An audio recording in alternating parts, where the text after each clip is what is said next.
We are back on Inside Politics. Our guests today, Larry Woods and Chip Saltsman, two political analysts who are analyzing right now the red-hot U.S. Senate race here in Tennessee. Chip, you got candidates that don't have a lot of name recognition. First time they've run statewide. Manny Sethi's gotten endorsements from two current senators, Rand Paul and Ted Cruz. He's also gotten endorsements from two former congressmen here in Tennessee, Zach Wamp down in Chattanooga, John Duncan in East Tennessee over in Knoxville. Are those very helpful to him as he's trying to get votes, particularly in that part of the state? Sure. I mean, a lot of people like to say endorsements don't really matter, but where they do matter is they give people an opportunity to say, ooh, I really like Senator so-and-so, and he's endorsed me. I'm going to go take a look at him. And obviously people like us talk about it. It's in the newspaper. It's on social media. It's on TV. You get a day, you get some energy, you get some crowd. So endorsements actually do matter. And because it provides the campaign, even if it's just for a day, an opportunity for somebody that may or may not know who Dr. Sethi is or Bill Harry is, and take a look at it for that day because they like so-and-so.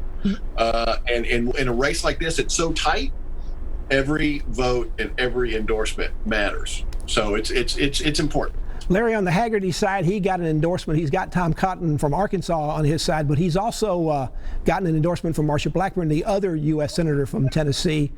Blackburn's endorsement was a little bit odd. She talks a lot of nice things about him, but she also used it to attack quite a bit Manny Sethi and what he did. She says to try to beat her when she was running against Phil Bredesen last year. Isn't that a rather odd way to do an endorsement when you do almost as much attacking on the opponent as you do about praising for the guy you're supporting? Well, I assume it was set up that way by Haggerty. In campaigns I've worked in, when we reach out to get an endorsement from Smith or Jones or from the Republican U.S. Senator woman, Blackburn, we tell them in effect what to say. We work with them on drafting it. So I'm assuming that kind of vitriolic attack was endorsed by the Haggerty campaign or Haggerty himself. And while I agree with everything Chip said about endorsements, they're a great news opportunity kind of thing in the cycle, you also get the enemies on the other side of people that can't stand the person that endorsed you.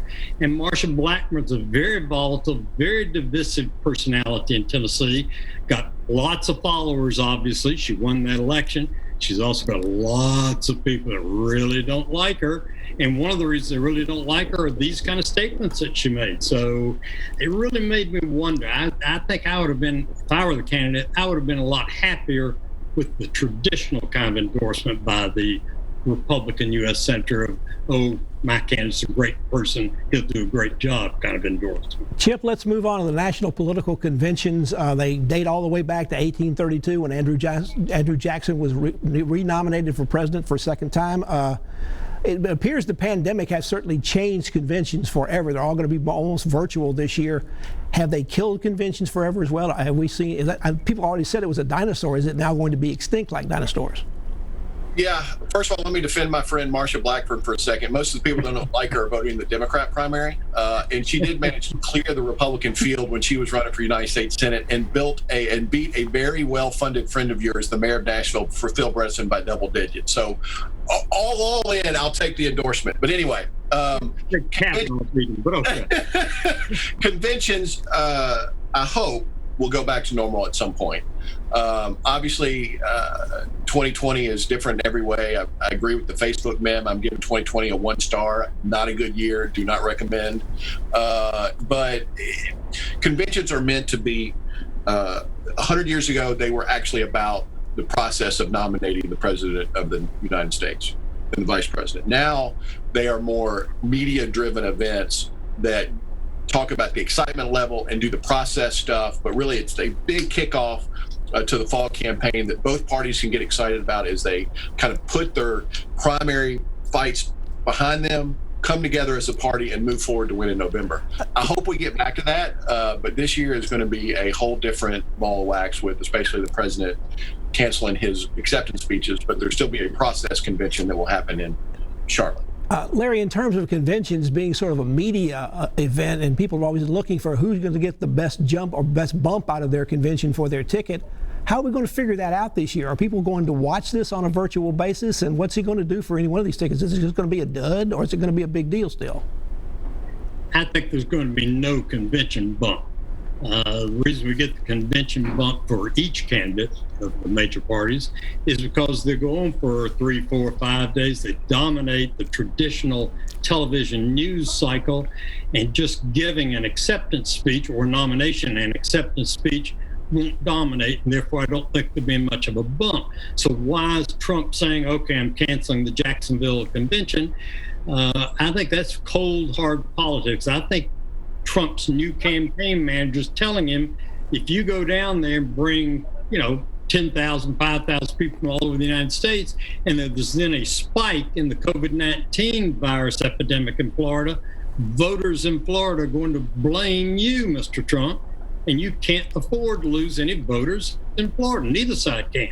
So even if it's just a few thousand votes you lose among Jacksonville-type presidents, I don't think he wants to run that risk. And Chip, do you think the president decided to make those changes and basically cancel the Jacksonville part of it because he realized that no matter what he said down there, the whole story was going to be about the virus? And did his campaign manager do something few people have done, talk to President Trump and convince him to do something that perhaps the president wasn't going to want him to do? Well, yeah, I know Bill, and he's a pretty tough cookie. He's a great tactician and a great strategist. And as much as it pains me to agree with Larry about anything, I do think there was just some facts they had to decide on. Is if we go down there, what's a win look like? And for the president, he wants 30,000 people in an auditorium, rah rah, go go team. That is not possible. And so I think he did the right thing in kind of canceling it. Let's kind of figure out where we are, and I think that's where the American people are too. There's not a lot of people want to go. I'm going to Sperry's tonight. I'm excited about that, to go out to dinner, but I don't necessarily want to go to a concert at Bridgestone yet. So, I think that's kind of where we are as a country. We're ready to get out and about. We want to be safe. We don't want to go to a concert with 30,000 of our best friends. Republican analyst Chip Saltsman and Democratic analyst Larry Woods are our guests. We're talking 2020 politics. We'll now turn to what's going on in Tennessee in terms of the fight for absentee voting by mail. Back to continue our conversation after you watch these messages.